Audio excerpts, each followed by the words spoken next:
முதல் நாள் night strawberry லஸ்ஸிலாம் செஞ்சு சாப்பிட்டுட்டு நாங்கள் ட்ரிவாண்ட்ரம் போயிட்டு வரோம் அப்படின்னு சொல்லிட்டு கிளம்பும் போதெல்லாம் எனக்கு பெருசாக ஒன்றும் ஃபீல் ஆகலைங்க. அங்கே ஒரு சின்ன ஃபங்க்ஷன் அதுக்காக தானே போகிறாங்க, நம்மளாலேயோ போக முடியல, அவங்களாவது போயிட்டு வரட்டும் அப்படின்னு சொல்லிட்டு நான் ரொம்ப ஈஸியாக விட்டுட்டேன்.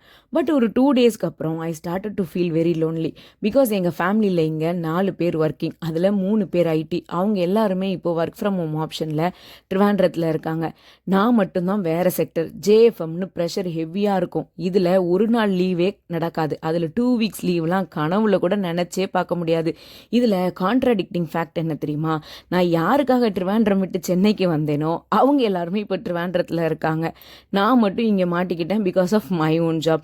நிறைய தடவை நான் யோசிச்சிருக்கேன், நம்மளும் ஐடி ட்ரை பண்ணலாமே அப்படின்னு சொல்லிட்டு, ஏன் எப்பவும் ஆட் ஒன் அவுட்டாக இருக்கணும் அப்படின்ட்டுலாம். பட் சில சுச்சுவேஷன்ஸ்னால அதுவும் இன்ன வரைக்கும் நடந்ததே இல்லைங்க. ரொம்ப நேரம் ஃபீல் பண்ணிட்டு இருந்தேன். பட் இதுதான் கடவுள் நல்லதுன்னு நினச்சிருக்காரு போல அப்படின்னு சொல்லிட்டு என்ன நானே சமாதானப்படுத்திக்கிட்டு திரும்பவும் வழக்கம் போல் ஆஃபீஸ்க்கு கிளம்பிட்டேன்.